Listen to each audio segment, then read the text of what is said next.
Hello, I just want to give a quick PSA before the video begins. All of this was filmed on my iPhone, so any audio or video hiccups that are in the video, I apologize for. I'm a novice and I'm working with bare bones equipment. Also, this is going to be swapping an F-150 with a Sterling 10 1/4 part 1. It doesn't really have a conclusive end, so part 2 is going to be getting the drive shaft in and going and picking up one of my project cars. So I have a bunch of content planned, so stay tuned for that. But otherwise, enjoy the video. Welcome to Ragamuffin Garage. My name is Lars, and you join me in the middle of a project. I kind of just created this YouTube channel off this purpose for the moment. I had the idea for a little while, but I decided to just go with it. So you are going to join me today as I go pick up my Sterling 10 1/4 axle to put in my 93 F-150.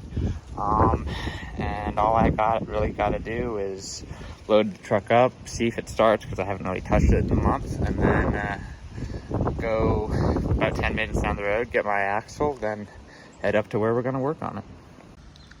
Well, I think we got everything we need packed up, including the brake drums, so onward we go. Like I said, I haven't touched this thing in a month or more, so we're going to see if she even has power.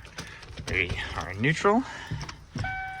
Clutch does not have to be in because I made it myself. We have that amount of power at least. We are good to go. Right, I'm here, so let's get going.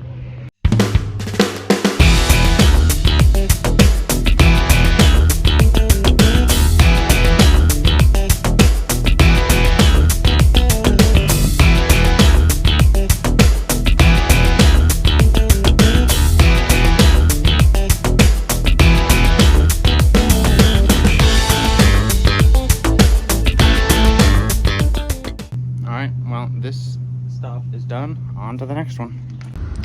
And onward we go.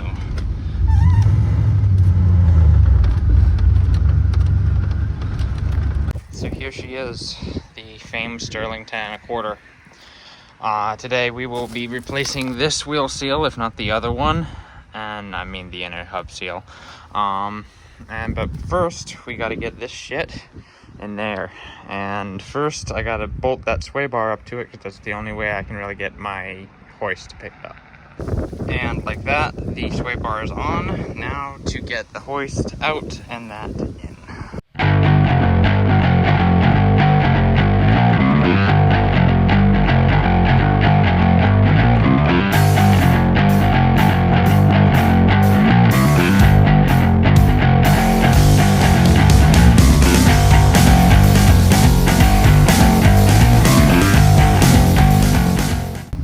That, plus a little bit of extra struggle, everything is loaded and we are on our way to our final destination. So after a nice drive, we are here. I am with my buddy David. Hey, say hi, David. Hello. And we are just about to finish unloading this. So now we've got the axle up on Sawhorse. It's time to tackle this leaking axle seal. So we're gonna buzz this apart and see what it looks like inside, because like I said, this is a junkyard axle. I paid 140 bucks for it, and I know nothing about it other than there was a pretty good amount of glitter on the fill plug when I opened it up. So we shall see. What are you gonna do, change the brake? Find some matches you can like that thing. Since this is going to be a theme.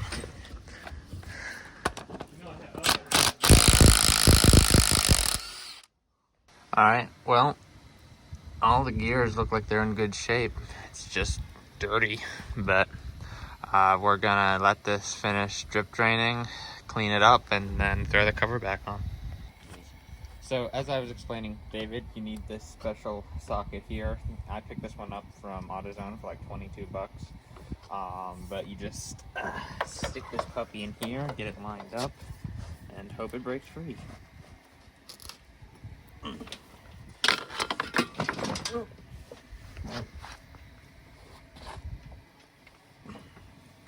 I tightening it? wonder if this is fucking good.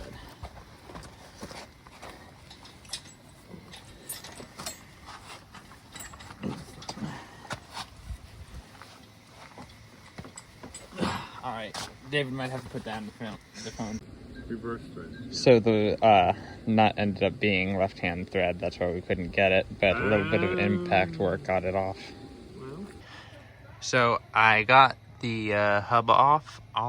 Everything looks dirty, but not too worn.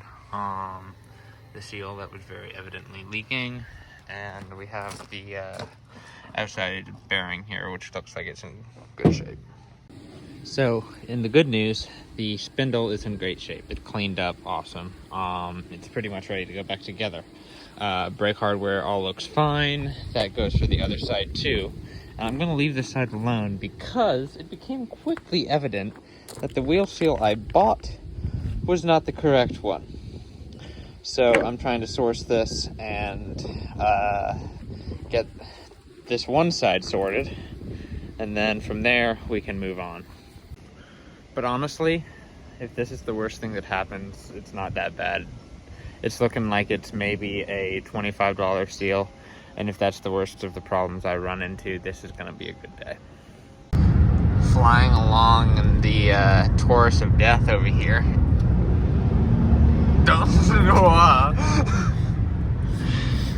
We're not going very fast, but it certainly feels like we are.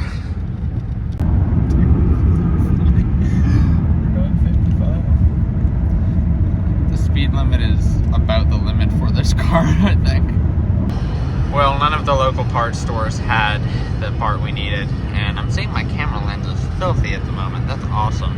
But anyway, we're on our way down to the local town to get our proper wheel seal. And we are back. We moved everything inside because it was cold and it's dark at 5 o'clock for some reason. So now we are going to take the drive shaft yoke off, finish up this one side. I think we got the right size seal, wherever the hell it went. So we have confirmed that it will fit here, and then it'll slide in over the spindle shaft. But we're gonna get everything cleaned up and then reassembled. All right, so the bearings from inside are large and in good shape. Kind of unsurprisingly, these things are known for going several hundreds of thousands of miles with light maintenance.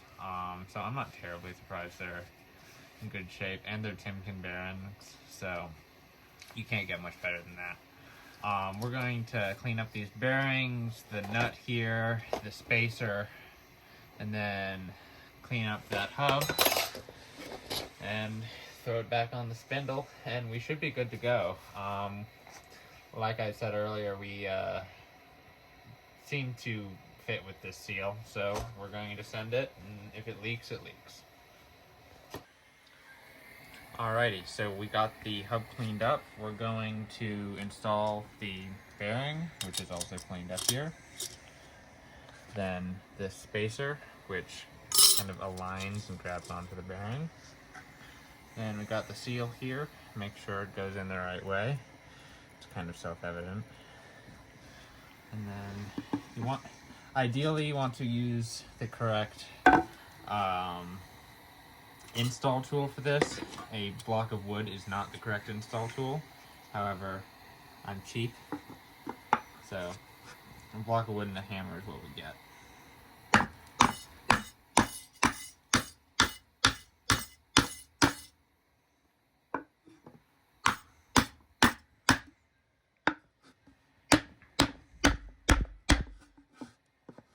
So, don't do what I do. I'm an idiot, and this is just proof of this, is I don't know what I'm doing. We're doing this for fun. Since the last clip, this is the seal now. We put it in, the race wasn't turning, and through much deliberation, that could have been solved by me just reading the seal to begin with, where it says oil side on it. I put the seal in backwards, the race didn't turn, it was all fucked up. So I have to go get a new seal, but that will be tomorrow. So I'm gonna clean up, and this might be a extended episode. Alrighty, it's the next morning. I am back with the axle. I went and picked up a precision seal here from O'Reilly's. If I can get it open. It doesn't quite look the same, but it clearly says oil side on it this time. I didn't see it on the last one as clearly. Let's see, will it show up? But it seems like it will go on here just fine without as much hassle as yesterday. So I will get that put in the hub, and then we will take it from there. I don't have David to help me film yet, so we are doing this the old-fashioned way. Again, don't do this with a board, but don't do as I say, not as I do.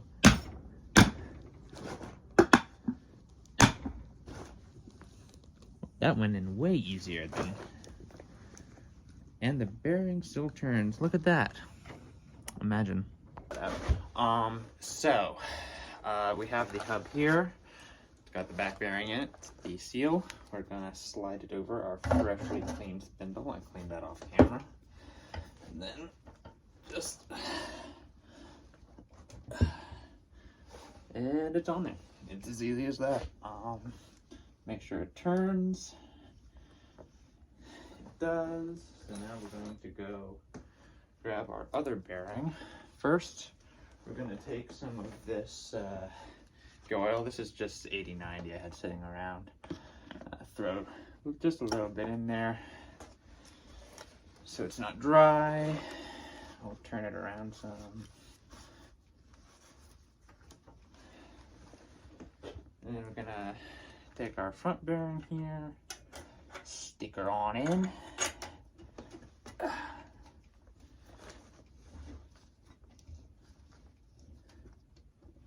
All right. Make sure the bearing seats, which it does.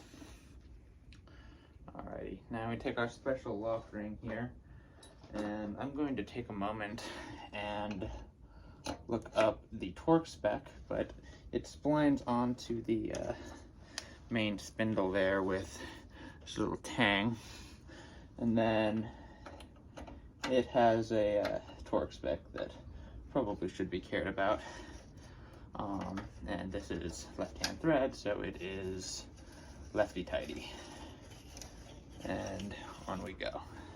So I'm gonna take a moment and read up on those torque specs and get that all ready and set up.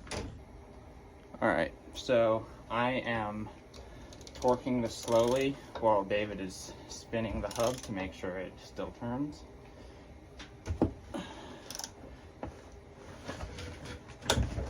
Okay. Let me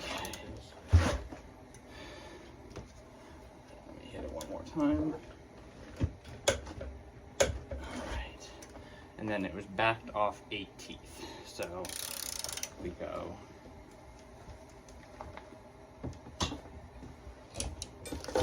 3, 4, 5, 6, 7,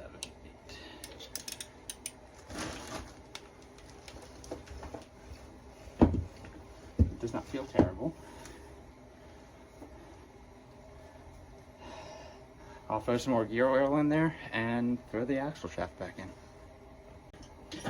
I'm having David pick up on the hoist, so any gear oil I put in will actually go backwards and not just pour out the front and at my face. Well, that would be fun.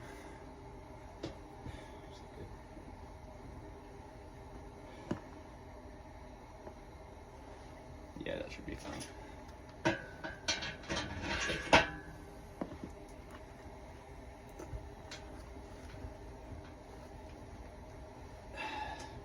The reason we're doing this is it takes a while for oil to make its way from the pumpkin down to the end of the axle shafts when it's normally just rolling down the road. So this gives us a little bit better chance of not burning up our bearings.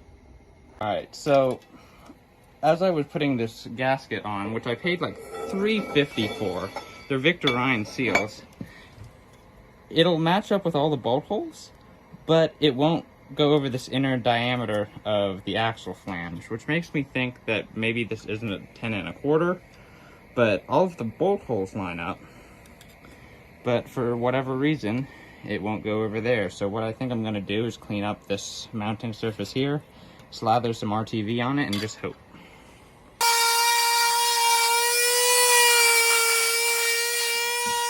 In a fit of desperation, David is attempting to wallow out the inner diameter to make it go over, but I have my doubts.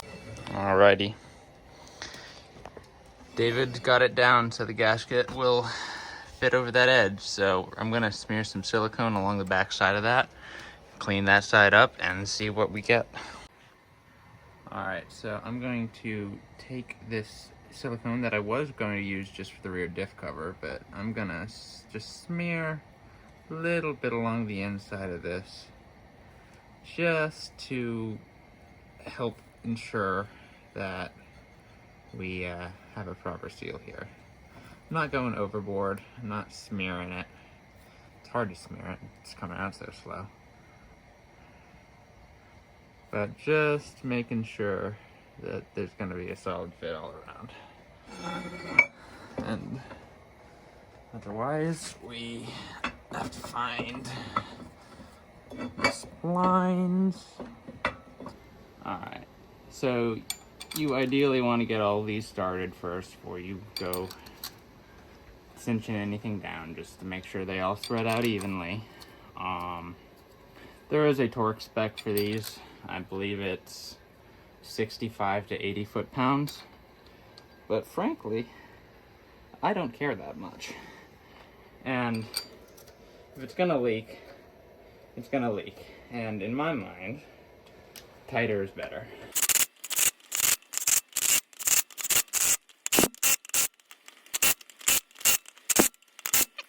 Alright, so it may not look it, but this is clean. We got the axle shaft in, all bolted up. Got the two surfaces clean for the gasket cover. We're gonna dump this out, get everything nasty out of it, then flip it up, fill it partially, put the gasket and diff cover on, and then let that sit for a little while and dry, and then work on other stuff while we get ready to put this underneath the truck outside. Filling partially now, just so we don't have to deal with all this thick stuff later. But we're gonna leave it sitting here on its side for a little while to let the RTV dry once we put the gasket cover on. Bloop.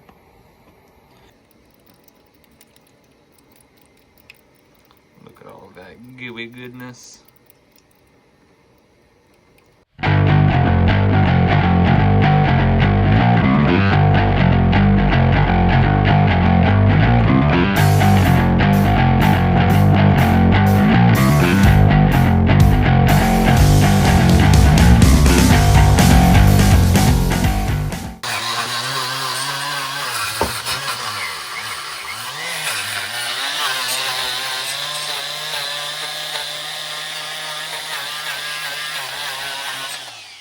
Alright, so we have the axle all cleaned up. I'm gonna hit it with a quick can of liquid wheat rebuild, and we will be right back.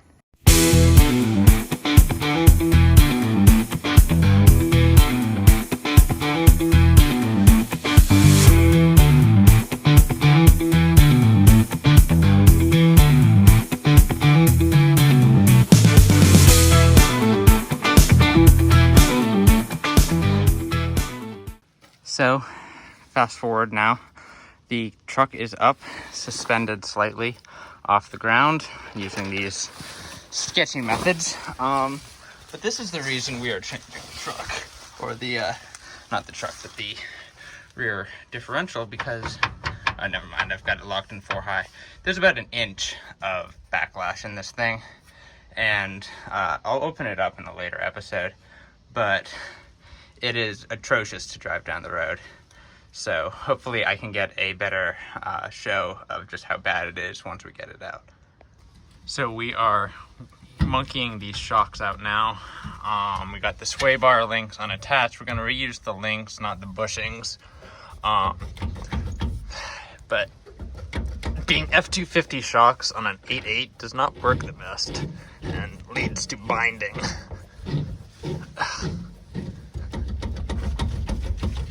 Oh, got it. All right. And behold my smutty shocks because I run an open exhaust. That's some prime 93 metal you're destroying right there. Yeah, you just leave it there. I need that muffler shield for my non-existent muffler. This is how a real man does it. I'm only getting like maybe a 1/4 inch of engagement on this bolt here. I'm gonna try my best to get it to turn.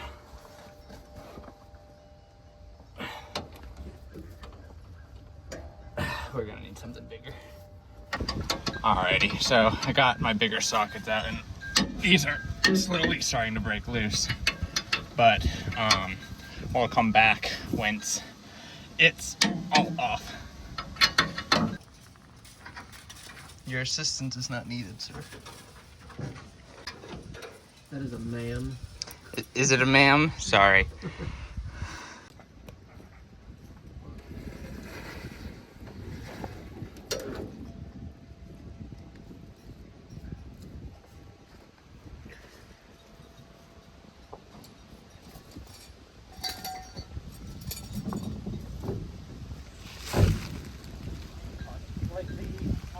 And with that, the rear axle is out.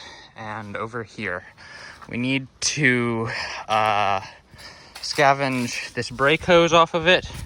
I think it'll bolt up to the Sterling. Other than that, the sway bar links and tires, and it's under.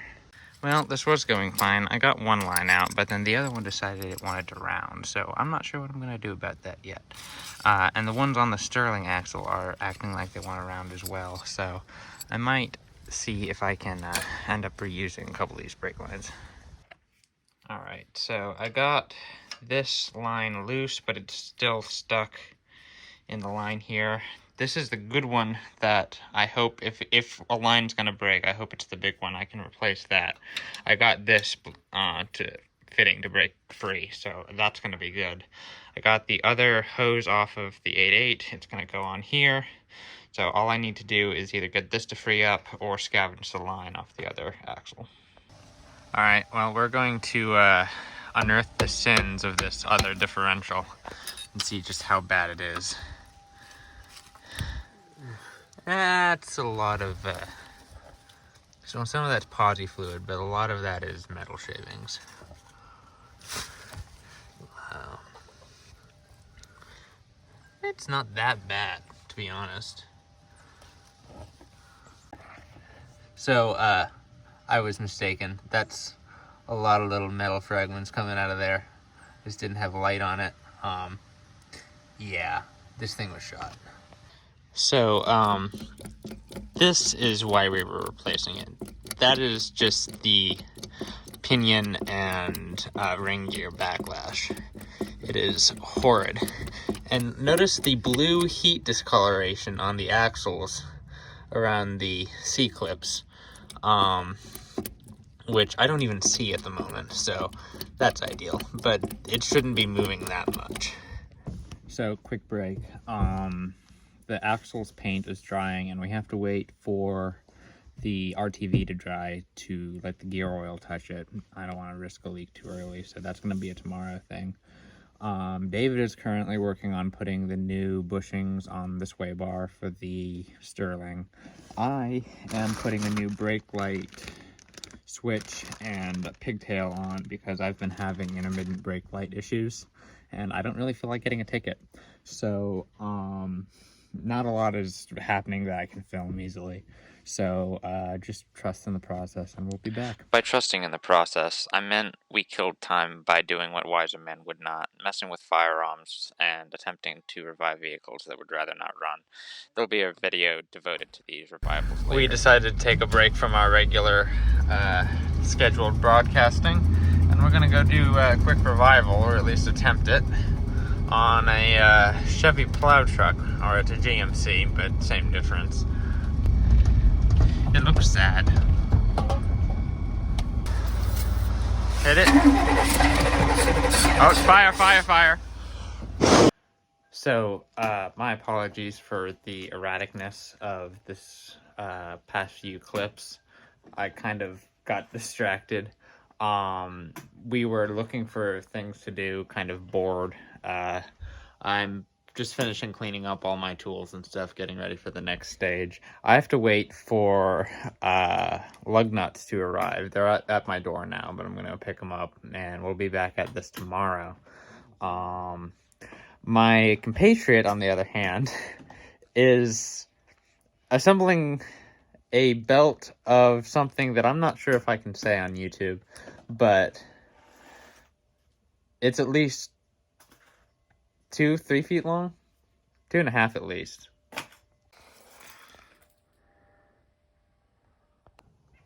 Good afternoon. It is the next day. I just got back up here. I have my lug nuts. They came in from lugnutguys.com.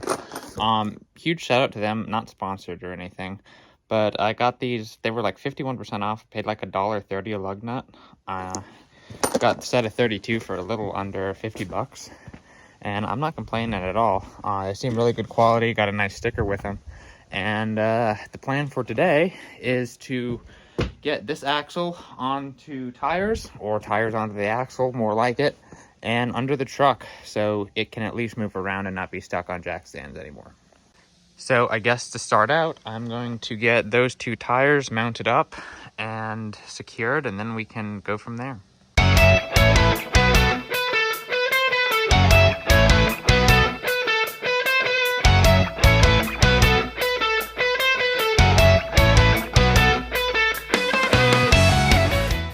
And with that, the tires are on the axle and it can be picked up and set up down on the ground. Well, I took a time lapse of the whole unloading process onto the ground, and it completely corrupted itself and nothing was savable. So anyway, it's on the ground. It's in line to go in. This is going to be a big undertaking by myself, but I'm going to do my best.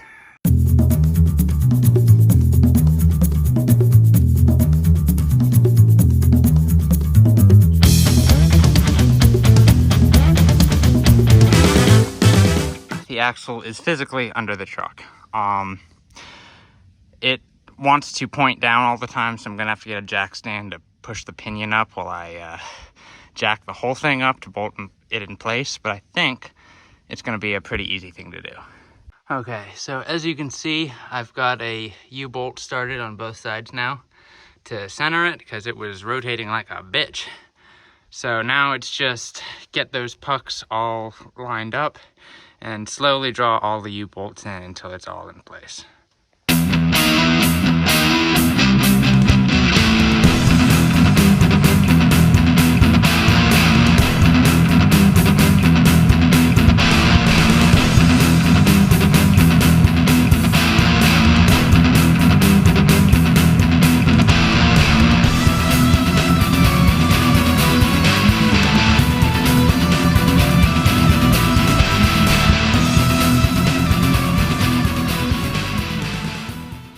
And with that, the axle is bolted and centered underneath the truck. Still need to get sway bar, shocks, and brake lines hooked up, but we are making good progress. Let's see if I can get this shock in without crushing my finger again like I just did.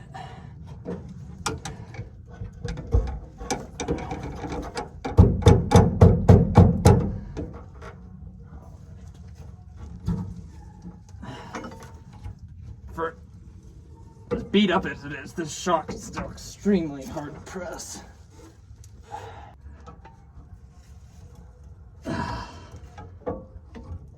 That's why I'm still doing this with the truck in the air. I don't think I'd be able to do it otherwise.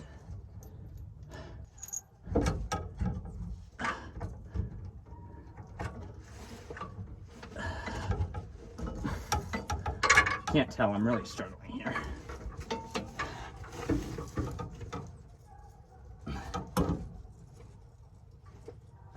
Finally, Jesus. Alrighty, now we're gonna take the original shock nut that I still have not replaced since I first put shocks on it 5 years ago. Split in two. And we're just gonna slap that puppy on there. I just made it 31 years so far, so I think it'll make it a little farther. Only that's not 3/4 bolt, that's 9/16. Very nice. Oh wait, no, that's just 7/8. You can tell where my mind is today.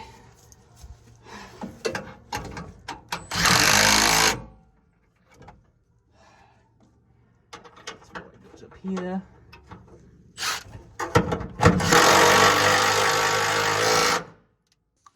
Alright, rinse and repeat for the other side. This one might be a little easier, I'm not sure. Nope, not really. Prep hardware. I think I'd do this first.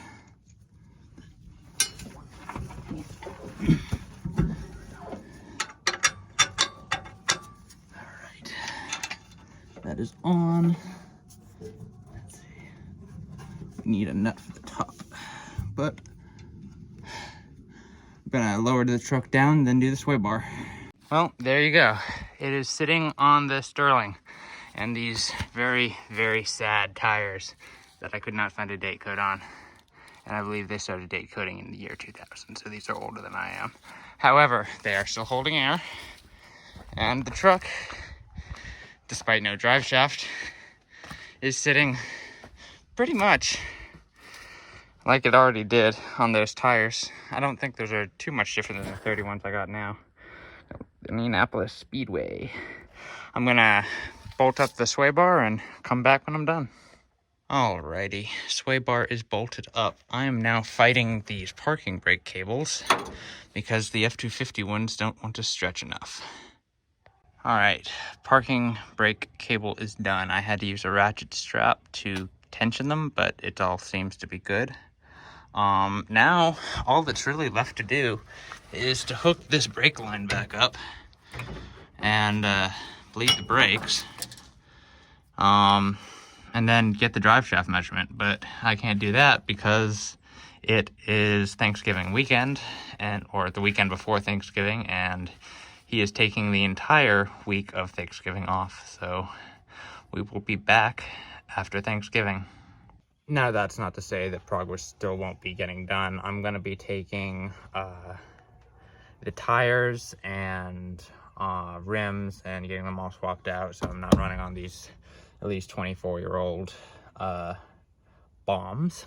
And then get the drive shaft, tires. I still think I need to get one brake drum machined. I only got one of them done before break. But yeah, we're making good progress. And like I said, we will be back after Thanksgiving.